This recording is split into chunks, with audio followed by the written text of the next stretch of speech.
Wrestling has more than one royal family. You can't see me, my time is now. I hear voices in my head thinking.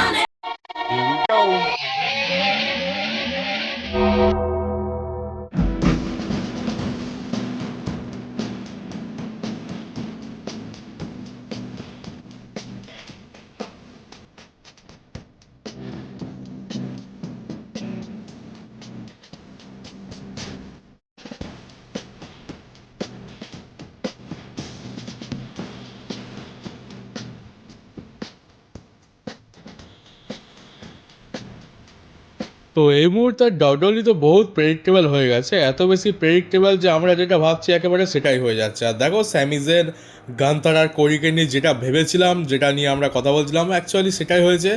গান্তারকে তো স্যামিজেন জিততে দিল না ম্যাচের মধ্যে। আমরা গান্তারকে কোরির সাথে কম আর স্যামিজেনের সাথেই লড়তে বেশি দেখতে পেয়েছি। রেফারিকে ধরে মারছে, কারণ স্যামিজেন হচ্ছে রেফারি গান্তারকে মারছে।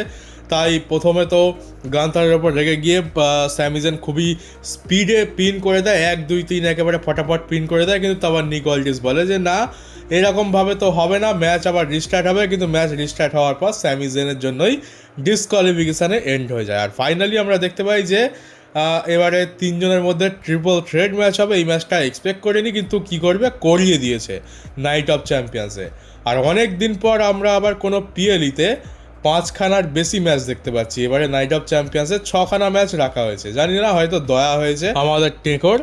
আর এবার ব্যাপারটা হচ্ছে যে এইটা খুবই ডিসগাস্টিং একটা জিনিস। এই নিয়ে 3বার গান্তার ভার্সেস কোডির ম্যাচ হয়ে গেল, এখনও পর্যন্ত প্রত্যেকটা ম্যাচই কোডি জিতেছে, কিন্তু একটা ম্যাচও ক্লিনভাবে পিন হয়ইনি। প্রত্যেকটা ম্যাচে হয় রোল করে পিন করেছে, নয় কোনো কন্ট্রোভার্সাল এন্ড রয়েছে। কখনো মানে প্রত্যেকবারই একটা বেকার রেজাল্ট বেরিয়েছে, কোনোবারই ফ্যান্সরা স্যাটিসফাইড হতে পারেনি। আর টাকলার এইটা একটা সমস্যা, ভিন্স ম্যাকম্যান হলে এতক্ষণে পিন হয়ে যেত ক্লিনভাবে, কিন্তু টাকলার এটা অকাতের বাইরে, এর দ্বারা সম্ভবই নয় ক্লিনভাবে পিন করে। আর এখন কি করবে, যেহেতু ক্লিনভাবে পিন হচ্ছে না, সেই জন্য তো আমরা ফ্যান্সরা তো বহুত ক্রিটিসাইজ করছে। তো এবার কী করেছে, একটা নতুন রাস্তা বের করেছে। স্যামিজেন গান্তার আর কোডির মধ্যে ম্যাচ হবে, যেখানে পিন হবে স্যামিজেন। এটাই তো রাস্তা রেখেছে যে ক্লিনভাবে পিন হচ্ছে না, গান্তারকে তো আমি পিন করতে পারবো না, কোডি তো জীবনে কোনো দিন পিন হবে না, তাহলে কি করব? সব থেকে বেশি স্ট্রাগল কে করছে? স্যামিজেন। তো চলো ওকেই পিন করে দাও। আরও একবার স্যামিজেনকে বাড়ি করার জন্য ব্যবস্থা করে রেখেছে। না তো ঠিক করে হিল টার্ন হলো, কাজেও কিছু হলো না, আর এখন তাকে বলির পাঠা বানানো হবে। আর এই রকম একটা ম্যাচ ভাই কেউই দেখতে চায় না। এই যে ম্যাচটা নাইট অফ চ্যাম্পিয়ন্সে বুক করেছে, ফ্যান্সরা নিয়ে বহুত রেগে রয়েছে। মানে কেন রেগে থাকবে না, মানে কোন লজিকে তোমরা এটা করো? আর বুঝতেই পারছি যে কেন করছো, না তো গান্তারকে হারাতে চাও, না তো কোহলিকে হারাতে চাও। তাহলে কি দরকার এরকম বড় বড় সুপারস্টার ডাব্লিউডব্লিউইতে রেখে আর এদের মধ্যে ম্যাচ করি? আমরা তো এটাই চাই যে ডাব্লিউডব্লিউইতে বড় বড় স্টার যারা রয়েছে তাদের মধ্যে লড়াই করানো হোক। যেমন আমরা একটা সময় জন সিনা, রক, বাটিস্টা, শন মাইকেলস এদের মধ্যে ম্যাচ দেখতে পেতাম। কিন্তু তোমরা যদি রেজাল্ট বের করারই পোঁদে দম না থাকে, তাহলে তোমাদের ম্যাচ করিয়ে লাভটা কি? আর শুধু গান্তার করি বলে নয়, তোমরা অনেক কটা ম্যাচ দেখবে, যেমন এই যে লিভ মর্গান আর শার্লেট ফ্লেয়ারের ম্যাচটা হলো, যেখানে দেখানো হচ্ছে যে শার্লেট ফ্লেয়ার কিন্তু এমনি হারেনি। তাকে ম্যাচের আগে অ্যাটাক করা হয়েছে, তার নি ইনজয়েড হয়ে গেছে, তার সত্ত্বেও অনেক কষ্ট করেছে, ম্যাচ লড়েছে, তারপর গিয়ে সে হেরেছে।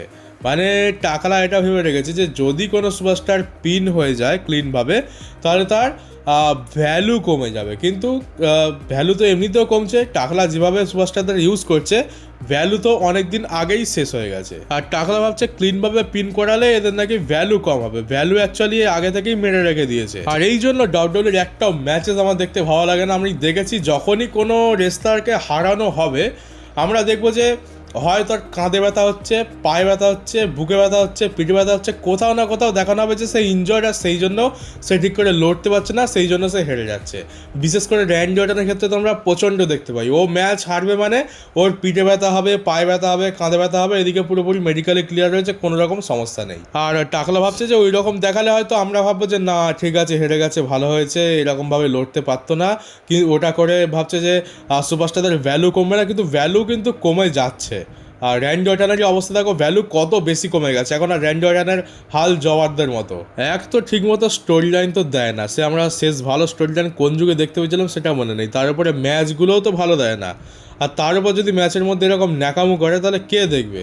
এইভাবে তো কোনো বড় স্টারকে সেভ করা যায় না, আর সেভ করবি বা কী করে, তুমি নিজেই তো তাদেরকে বাড়ি করছো। আর চলো দেখে নিই নাইট অফ চ্যাম্পিয়ন্সের ম্যাচ কার্ড। কোডির ম্যাচটা রয়েছে গান্তার স্যামিজেন আর কোডির ট্রিপল থ্রেড ম্যাচ। তারপর রয়েছে কালুয়ার সাথে রিকি স্টার্কের ম্যাচ হবে, বাহ অনেক বড় ম্যাচ এটা। তারপর টিপনির সাথে জেড কার্গিলের ম্যাচ হবে, টাকলি কার্গিল। আর এই ম্যাচটা যে কেন হচ্ছে, তারপর একটা বড় ম্যাচ হচ্ছে Seth Rollins versus Bron Breakker. আর ভাই যে উসো জিতে গেছে, এটা তো মানে এইটাতেই আমি শকড হয়ে গেছি। যে উসো ভার্সেস ওবা ফেমি ফাইনাল হতে চলেছে, আর যদি ব্রক লেসনার আসে তো ভাই হয়ে গেল, আমাদের তো হয়ে গেল, আমরা একেবারে শেষ। তারপরে হচ্ছে লিভ মর্গান ভার্সেস ইয়ো স্কাই, যেটা সামার স্ল্যামে হতে চলেছে সেটাকেই এরা নাইট অফ চ্যাম্পিয়ন্সে দিয়ে দিয়েছে, বাহ খুব ভালো। চ্যাম্পিয়নও যে এত বেকার হতে পারে সেটা আমি এই প্রথমবার দেখছি, মানে চ্যাম্পিয়নের কোনো কাজই নেই খেয়ে দিয়ে, যে তাকে জবরদস্তি একটা টুর্নামেন্টের মধ্যে ঢোকানো হচ্ছে যেখানে অ্যাকচুয়ালি রিওয়ার্ড হচ্ছে যে চ্যাম্পিয়নের সাথেই ম্যাচ পাবে, মানে চ্যাম্পিয়ন লড়ছে চ্যাম্পিয়নের সাথে লড়ার জন্য। তো ভাগ্যিস এখন দুটো ব্র্যান্ড আলাদা, দুটো চ্যাম্পিয়নশিপ, তাই আমরা বলতে পারি যে চ্যাম্পিয়ন ভার্সেস চ্যাম্পিয়ন ম্যাচও হওয়ার চান্স আছে, না হলে তো ভাই নিজের সাথে নিজেই লড়তো। আর দেখা যাক এই ম্যাচটাতে কি হয়, ইন্টারেস্টিং তো বলতে পারো। হ্যাঁ এমনি তো যদিও আমাদের দেখতে তেমন কোনো ইচ্ছা নেই, তবে এই ম্যাচটা ইয়ো স্কাই যেতে নাকি লিভ মর্গান যেতে সেটা একটা দেখার। ইয়ো স্কাই লিভ মর্গানকে হারিয়ে লিভ মর্গানের এগেনস্টেই অপরচুনিটি পাবে সামার স্ল্যামেতে, কিন্তু যদি এখানে লিভ মর্গান জিতে যায় তাহলে কি হবে? লিভ মর্গান জিতে গেলে সেই তো নাম্বার 1 কন্টেন্ডার হয়ে যাবে ওয়ার্ল্ড টাইটেলের জন্য, তাহলে কি রিয়া রিপ্লির সাথে তার ম্যাচ দেখতে পাবো আমরা? আর রিয়া রিপ্লি বলতে মনে পড়লো একটা খুবই ব্যাড নিউজ রয়েছে রিয়া রিপ্লি রিলেটেড। তো রিয়া রিপ্লির তো নি ইঞ্জুরি হয়েছে, তোমরা সকলেই জানো। এবারে এমনটা এক্সপেক্ট করা হচ্ছিল যে সামার স্ল্যামের আশেপাশের টাইমে সে ঠিক হয়ে যাবে, কিন্তু এখন সিচুয়েশন একটু সিরিয়াস হয়ে গেছে, সে সামার স্ল্যাম অবধি যে ঠিক হতে পারবে কিনা কোনো গ্যারেন্টি নেই। এবারে মেবি প্ল্যান চেঞ্জ হতে পারে। এবার দেখা হচ্ছে সে হচ্ছে চ্যাম্পিয়ন, এবার যদি প্ল্যান চেঞ্জ হয় তাহলে তাকে টাইটেল ভ্যাকেট করতে হবে, আর ভ্যাকেট টাইটেলের জন্যই হয়তো আমরা ম্যাচ দেখতে পাবো সামার স্ল্যামেতে। তো এখন পুরোপুরি অনিশ্চিত যে রিয়া রিপ্লি আদৌ ঠিক হতে পারবে কিনা। আর আমরা ব্রক লেসনারের দেখা তো রয়্যাল এপিসোডে পাচ্ছি না, আর সম্ভবত খুব কমই পাবো। আর কিন্তু ব্রক লেসনারের আরেক জায়গায় দেখা পাওয়া গেছে, তো এইটা হচ্ছে যে যাকে তোমরা দেখতে পাচ্ছ ব্রক লেসনারের সাথে, সেটা হচ্ছে মার্ক হেনরির মেয়ে। আমরা মার্ক হেনরির ছেলেকে তো দেখেছি, আর এটা হচ্ছে মার্ক হেনরির মেয়ে। তো মার্ক হেনরির মেয়ে কোনো একটা ম্যাচ ছিল, সেখানে তাকে সাপোর্ট করতে গেছিলো ব্রক লেসনার। তো বোঝাই যাচ্ছে যে হয়তো মার্ক হেনরির সাথে ব্রক লেসনারের সম্পর্ক খুবই ভালো, নাহলে ব্রক লেসনার সচরাচর এরকম খুব একটা দেখা দেয় না আবার অন্যকে সাপোর্ট করার জন্য। আর তোমাদের বেশ একটা সুন্দর জিনিস দেখায়, জানো এখন ফুটবলের ওয়ার্ল্ড কাপ চলছে, তো সোফাই যে স্টেডিয়ামটা রয়েছে যেখানে আমরা রেসলম্যানিয়া গোজ টু হলিউড দেখতে পেয়েছিলাম 2023 সালের রেসলম্যানিয়া, সেখানে ওয়ার্ল্ড কাপ হোস্ট হচ্ছে, দেখতে পাচ্ছ ওপরের ছবিটায় সেখানে ওয়ার্ল্ড কাপ হোস্ট হচ্ছে। আর ঠিক নিচে তার একই ছবিতে আমরা দেখতে পাচ্ছি 2023 সালে সেখানে রেসলম্যানিয়া হোস্ট হয়েছিল। আর সত্যি একটা কথা তো মানতেই হবে যে এই স্টেডিয়ামটা বিউটিফুল স্টেডিয়ামের মধ্যে একটা, মানে সত্যি খুবই সুন্দর। এখানে ওয়ার্ল্ড কাপ হোস্ট হোক বা যে কোনো খেলাই হোস্ট হোক না কেন, দেখতে সত্যি খুবই সুন্দর লাগছে। আর শুধু এটাই নয়, কদিন আগে আমি আরেকটা ফটো দেখছিলাম যেখানে আমরা ফুটবলের একটা ম্যাচ হোস্ট হতে দেখতে পাই ওয়ার্ল্ড কাপের, সেইখানে হয়েছিল 2016 সালের রেসলম্যানিয়া। ওই স্টেডিয়ামটার নাম আমার মনে আছে AT&T স্টেডিয়াম, তো সেটাকেও দেখতে বেশ ভালো লাগছিলো। আর আমার মনে আছে যে ওই 2016 সালের রেসলম্যানিয়াতে প্রায় 1 লাখের ওপরে দর্শক এসেছিল, অত বড় স্টেডিয়াম ছিল ওটা। আর কাল তো ফাদার্স ডে গেছে, আর ফাদার্স ডে উপলক্ষে মারিনা স্যাপিয়ার তার ড্যাডির ফটো পোস্ট করেছে, ড্যাডিকে তো ফাদারই বলে।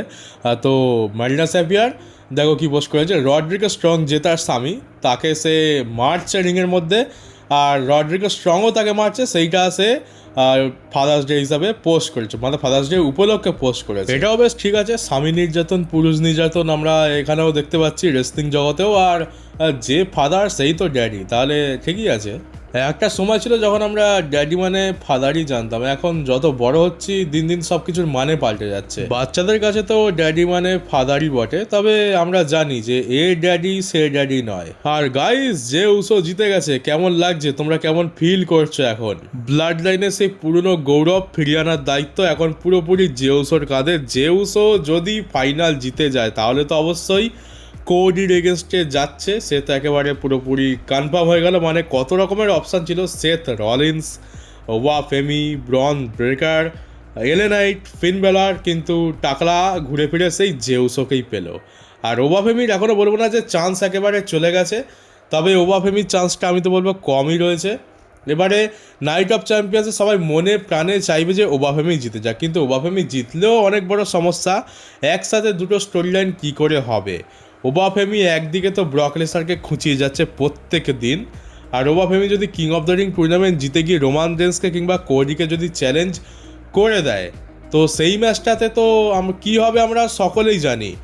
ব্রক লেসনার যখন নাইট অফ চ্যাম্পিয়ন্সে আসবে না, তার মানে এটাই হচ্ছে যে ব্রক লেসনার আসবে পুরো সামার স্ল্যামের ডাইরেক্ট, সেখানে এসে সে কোডির এগেনস্টে নাহলে রোমানের এগেনস্টে ম্যাচটা কস্ট করাবে, তাহলে তো ম্যাচটা পুরোপুরি ওয়েস্ট হয়ে যাবে। তাহলে ওবাফেমিকে জিতিয়ে লাভটাই বা কী হবে।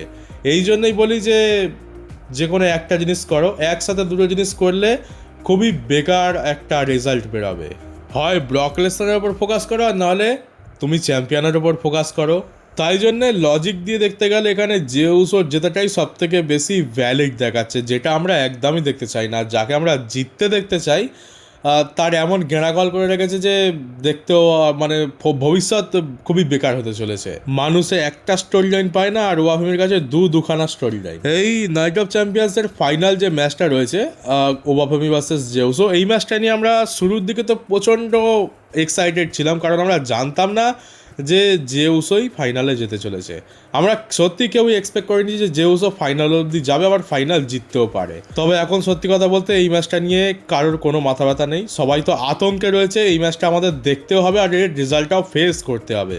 আর আমিও একটা জিনিস ভাবছি যে ওবাফেমিকে যে এত মনস্টার হিসেবে দেখাচ্ছে, তাহলে ওবাফেমির ইজ্জতটা কী থাকবে। আমরা ওবাফেমির যদি হিস্ট্রি তুলে দেখে নিই, ওবাফেমি এনএক্সটিতে খুবই ডমিনেট করেছে, কিন্তু সে কার কাছে হেরেছে? রিকি স্টার্কের কাছে। একমাত্র এনএক্সটিতে একমাত্র একটা লোক আছে যার কাছে ওবাফেমি হেরেছে, সে হচ্ছে রিকি স্টার্ক। মানে ভেবে দেখো, রিকি স্টার্ক যে একজন জবার নাটা, কালুয়াকে হারাতে পারে না, সে ওবাফেমিকে হারিয়ে রেখেছে।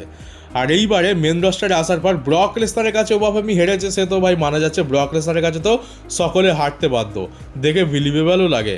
কিন্তু এই জেউস ওবাফেমিকে পিন করবে, জেউস ওবাফেমিকে হারিয়ে দেবে, তাহলে ওবাফেমিরও ইজ্জত কী থাকবে? এ তো সেই গান্থারের মতোই অবস্থা হয়ে গেল। স্যামি জেন আর জেউসের কাছে হেরে বসে রয়েছে, এদিকে ড্রু ম্যাকিন্টায়ার, সেমাস এদেরকে খুব সহজে হারিয়ে দেয়, তারপরে গোল্ডবার্গকে রিটায়ার করিয়ে দেয়, এজে স্টাইলসকে রিটায়ার করিয়ে দেয়, তারপর জন সিনাকে ট্যাপ আউট করে রিটায়ার করিয়ে দেয়। তাহলে তো ওবাফেমিরও হাল কিছুটা সেই রকম দিকেই যাচ্ছে। তাহলে তো ওবাফেমিকে বিল করে লাভটা কি হচ্ছে? কদিন পর আমরাও বলবো যে আরে এ তো ব্রক লেসনারকে 2 মিনিটে হারিয়ে জেউসোর কাছে হেরে গেছে। আর ওবাফেমি খালি এনএক্সটিতে রিকি স্টার্কের কাছে হেরেছে বলে বেঁচে গেছে, কারণ এনএক্সটি কেউ খুব একটা দেখে না। না হলে এতদিনে জেউসোর কাছে গান্থার ট্যাপ আউট করেছে, সেটা নিয়ে যেমন গান্থারকে ইউ ট্যাপ আউট করে সকলে বিরক্ত করে, সকলে ট্রোল করে, ওবাফেমিরও সেই রকমই অবস্থা করে দিত। কিন্তু মনে হচ্ছে বেশি দিন আর ওয়েট করতে হবে না, দাঁড়াও জেউসোর কাছে ম্যাচটা হারো, তারপরে সেই সেম জিনিস আমরা ওবাফেমির ক্ষেত্রেও দেখতে পাবো। এর জায়গায় যদি সেথ রলিন্স, ব্রন ব্রেকার কিংবা ফিন বেলা, রেলেনাইট টাইপের সুপারস্টাররা যদি যেত ফাইনালে, আর তাদের কাছে যদি ওবাফেমি হারতো, তাহলে অত বেশি ইম্প্যাক্ট হয়তো পড়তো না। আর যেহেতু জেউস অপোনেন্ট, সেই জন্য প্রবলেমটা হচ্ছে। এবার আমার এত কিছু বলাও বৃথা হতে পারে, কারণ এখনও কিছু ঠিক নেই। হতে পারে যে আমরা দেখতে পেলাম যে ওবাফেমি ফাইনাল জিতে গেল, হ্যাঁ সেটাও একটা বড় চান্স রয়েছে। ওবাফেমি যে একেবারে জিতবে না সেটা বলছি না, কিন্তু ওবাফেমি জেতা সত্যিই মুশকিল জেউসের সামনে। আবার এটা আমাকে বলতে হচ্ছে যে জেউসো আর ওবাফেমির ম্যাচ হচ্ছে, সেখানে নাকি ওবাফেমির হেরে যাওয়ার চান্স বেশি জেউসোর সামনে। মানে জাস্ট ভাবতেই কত বেশি আজব লাগছে। আর এটার কারণ হচ্ছে যে টাকলা খুবই বিচ্ছিরি একটা স্টোরি লাইন বানিয়ে দিয়েছে, একসাথে দুটো স্টোরি লাইন চালাচ্ছে। আর আমরা জানি যে একসাথে দুটো স্টোরি লাইন চালালে কখনোই কোনো একটা ভালো এন্ড আমরা দেখতে পাই না। আর এর ফলে শুধুমাত্র নাইট অফ চ্যাম্পিয়ন্স নয়, সামার স্ল্যামের ওয়ার্ল্ড টাইটেল ম্যাচটাও বেকার হতে চলেছে। কারণ রেজাল্ট কী হবে যখন আমরা আগে থেকেই জানি যে কেউ একজন ইন্টারফেয়ার করতে আসছে, কারণ তুমি একটা ম্যাচে লড়তে গিয়ে আরেকজনকে খোঁচা মেরে বসে আছো, তখন ম্যাচের শেষ পরিণতি ওরকম গুয়ের মতোই হবে। এই টাকলার বানানো স্ক্রিপ্টের থেকে পানুর স্ক্রিপ্টগুলো বেশি ভালো আর লজিক্যাল হয়। তো চলো গাইজ, বুঝতেই পারছি যে নাইট অফ চ্যাম্পিয়ন্সটা দেখতে গিয়ে আমাদের তো হার্ট ফেল করার তাল হবে। আর আমার তো সত্যি কথা বলতে আমার দেখার ইচ্ছা নেই। আমি তো ভাবছি নাইট অফ চ্যাম্পিয়ন্সটা হাইলাইটই দেখে নেবো। এমনি তো কোন ম্যাচটা রয়েছে দেখার মতো? একটাও ম্যাচ কি দেখার মতো রয়েছে? একমাত্র সেথ রলিন্স ভার্সেস ব্রন ব্রেকারের ম্যাচটা বলতে পারি যে ওইটা একটু ঠিকঠাক রয়েছে, বাকি একটাও ম্যাচ সত্যি কথা বলতে দেখার মতো একদমই নয়। ওই ম্যাচের মধ্যে কি হচ্ছে সেটা তোমরা হাইলাইট নাও দেখে, যদি তোমরা শুধু রেজাল্টটাও দেখে নাও ঘুম থেকে সকালবেলা উঠে, ও তাতেই হবে, এমনিতেও দেখে লাভ নেই। আর বলে রাখি যে আরও একটা নিউজ ভিডিও আসবে, তোমরা আপাতত এটা দেখো। আরেকটা নিউজ ভিডিও আমি বানাচ্ছি, ওটা সন্ধ্যেবেলাতে আপলোড করব। তো চলো, যারা নতুন তারা চ্যানেলটাকে অবশ্যই সাবস্ক্রাইব করে নোটিফিকেশন বেলটিকে অন করে দিও, আর পারলে ভিডিওটাকে শেয়ারও করে দিও। আর চলো দেখা হচ্ছে পরবর্তী নিউজ ভিডিওতে।